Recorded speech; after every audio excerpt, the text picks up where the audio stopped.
Hello, नमस्कार भाई और बहनों। तो आप सब कैसे हो? बढ़िया होंगे और अपने लक्ष्य की तरफ आगे बढ़ रहे होंगे। तो आज हम अपना नया टॉपिक शुरू करते हैं, वैदिक सभ्यता। कौन सी? वैदिक सभ्यता। वैदिक सभ्यता से संबंधित महत्वपूर्ण क्वेश्चन आज हम पढ़ने जा रहे हैं। तो उनमें जो एग्ज़ाम के तौर पर बहुत ही इम्पोर्टेंट है और बार बार एग्ज़ाम में पूछे जाते हैं। तो बिना देरी किए हम शुरू करते हैं अपना टॉपिक। तो मेरा पहला क्वेश्चन है, पूर्व वैदिक या ऋग्वैदिक संस्कृति का काल किसे माना जाता है? तो पूर्व वैदिक या ऋग्वैदिक संस्कृति काल माना जाता है 1500 ईसा पूर्व से 1000 ईसा पूर्व। और अगर वैदिक सभ्यता पूछा जाए तो यह जाएगा 1500 से 600 ईसा पूर्व। और फिर इसको दो भागों में बांटा गया है, पूर्व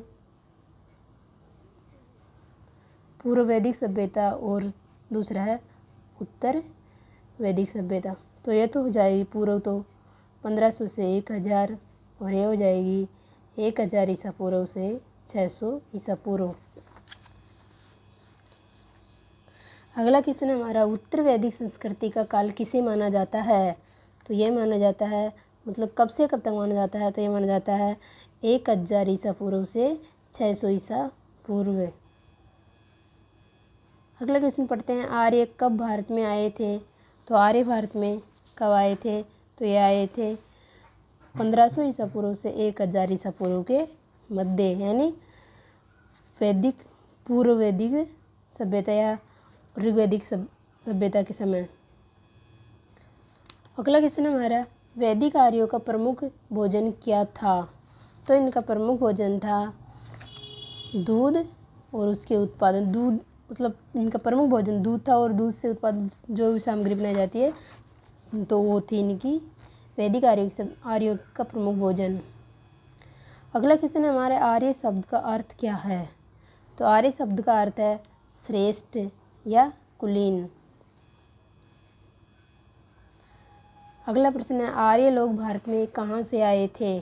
तो आर्य लोग कहाँ से आए थे? तो आर्य लोग मध्य एशिया से आए थे और अलग अलग वैज्ञानिक इनको अलग अलग स्थानों से आए हुए मानते हैं, लेकिन मेन है कि ये मध्य एशिया से माना जाता है प्रमुख रूप से।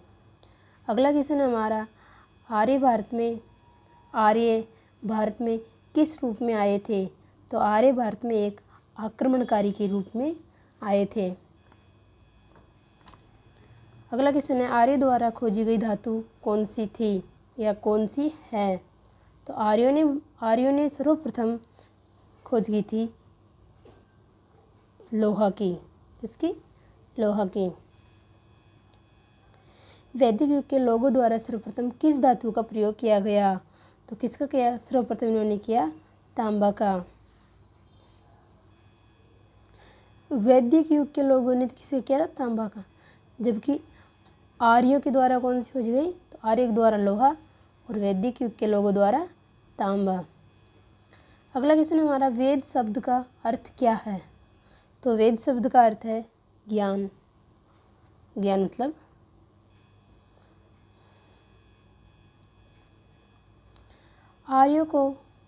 आर्यों को एक जाति कहने वाला पहला यूरोपीय कौन था?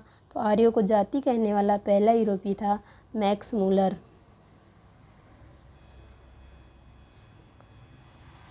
अगला क्वेश्चन है हमारा, वैदिक युग में राजा अपनी जनता से जो कर वसूल करते थे उसे क्या कहते थे? तो उसे कहते थे बलि। क्या कहते थे? उस कर को बलि कहते थे।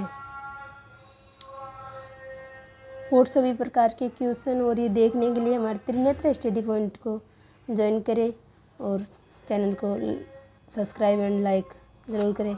अगला क्वेश्चन हमारा, आर्यन जनजातियों की प्राचीनतम बस्ती कहाँ है? तो आर्यन जनजाति की प्राचीन बस्ती है सप्त सिंधु में। कहाँ? सप्त सिंधु में। वेदों की संख्या कितनी है? तो वेदों की संख्या कितनी है? 4 है वेदों की संख्या। और ये कौन सी है? तो इसमें पहला आ जाएगा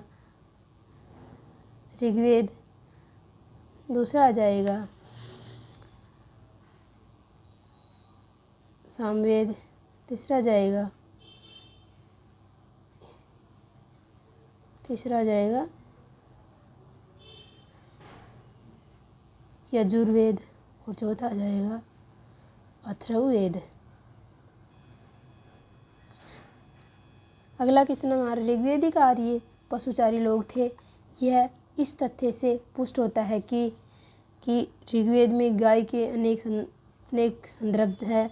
अधिकांश युद्ध गायों के लिए लड़े गए थे, ये भी सही है।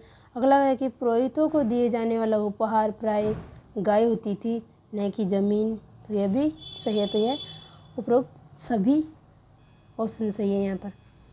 अगला क्वेश्चन है हमारा ऋग्वेदिक आर्यों का प्रमुख व्यवसाय क्या था। तो ऋग्वेदिक आर्यों का प्रमुख व्यवसाय था पशुपालन। यहाँ ऋग्वेदिक क्या है, पशुपालन।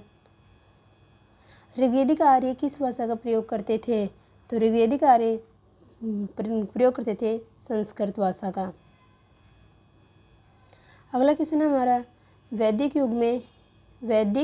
युग में इनमें से कौन सा सही होगा कि बाल विवाह प्रमुख था, अनुलोम विवाह स्वीकृत था, या बहुविवाह प्रथा अज्ञात थी, या विधवा पुनर्विवाह कर सकती थी। तो इसमें है कि अनुलोम विवाह स्वीकृत था। और अनुलोम विवाह क्या होता है कि एक निम्न जाति की स्त्री के साथ उच्च जाति के पुरुष विवाह करना, या उच्च जाति की महिला के साथ निम्न वर्ग के पुरुष के साथ विवाह होना।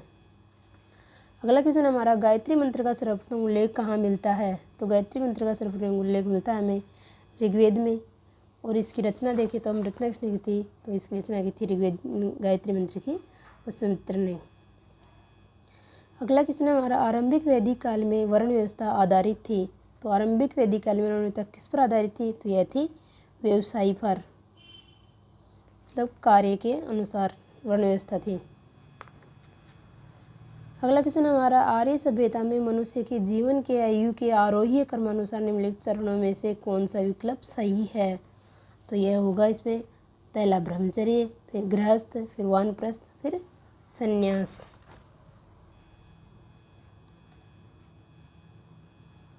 अगला क्वेश्चन हमारा वैदिक साहित्य में प्रयुक्त ब्रीहि शब्द का क्या अर्थ है। तो ब्रीहि शब्द का अर्थ है चावल। क्या, चावल। अगला क्वेश्चन पढ़ते हैं। अगला क्वेश्चन है वैदिक गणित का महत्वपूर्ण अंग क्या है। तो वैदिक गणित का महत्वपूर्ण अंग है सुलभ सूत्र।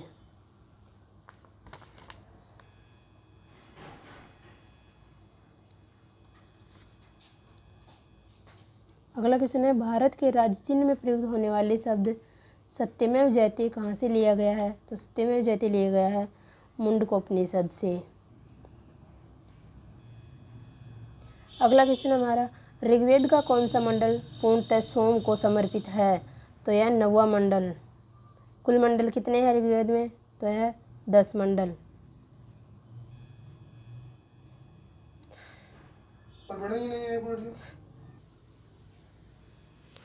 अगला क्वेश्चन है हमारा ऋग्वेद के किस मंडल में शूद्र का उल्लेख पहली बार मिलता है। तो यह मिलता है 10वें मंडल में। अगला क्वेश्चन है गायत्री मंत्र की रचना किसने की थी। तो किसने की, यह किया है विश्वामित्र ने।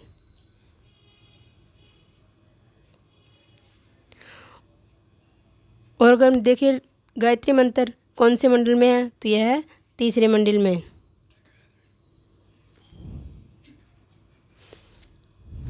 ऋग्वेद में कितने सूक्त हैं, तो यह 1028 और मंडल देखें तो 10।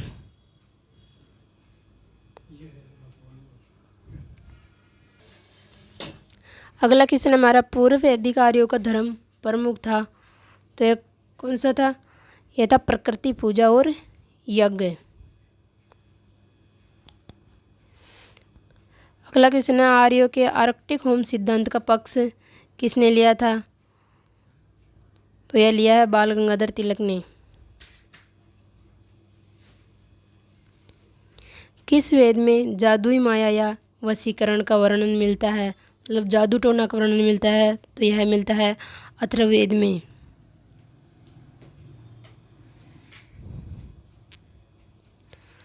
अगला क्वेश्चन है शाक्य योग न्याय वैशेषिक, मीमांसा और वेदांश इन 6 भिन्न भारतीय दर्शनों की स्पष्ट रूप से अभिव्यक्ति हुई है। तो यह कहाँ हुई है? तो यह हुई है वैदिक युग में।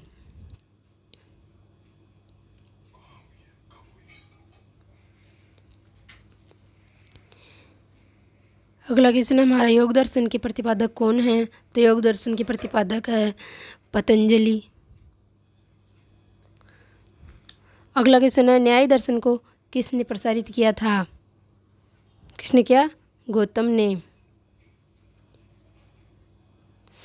प्रसिद्ध 10 राजाओं का युद्ध दशराज युद्ध किस नदी पर लड़ा गया था या किस नदी के तट पर लड़ा गया था? तो यह लड़ा गया पुरुषणी। और पुरुषणी किसका नाम है? तो यह सिंधु नदी का। अगला क्वेश्चन हमारा, प्राचीन हिंदू विधि का लेखक किसको कहा जाता है? तो प्राचीन हिंदू विधि का लेखक है तो यह है मनु।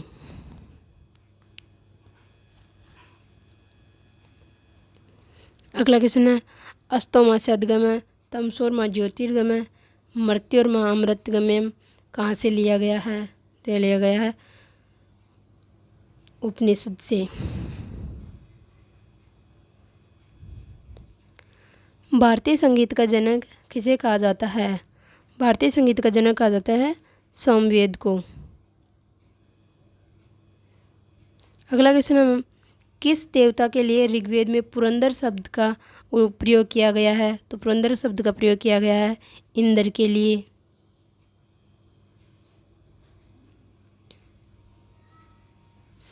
अगला क्वेश्चन है, ऋग्वेद में सबसे पवित्र नदी का जिक्र था तो सबसे पवित्र नदी कौन सी नदी को माना गया है? तो यह माना गया है सरस्वती नदी को।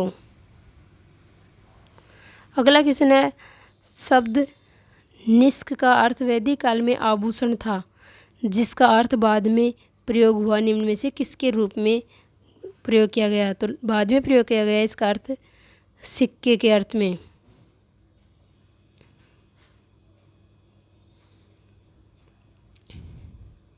अगला क्वेश्चन हमारा, ऋग्वेद में वर्णित देवताओं में सबसे प्रमुख देवता कौन थे? तो यह है इंद्र। पुराणों की संख्या कितनी है? तो पुराणों की संख्या है 18।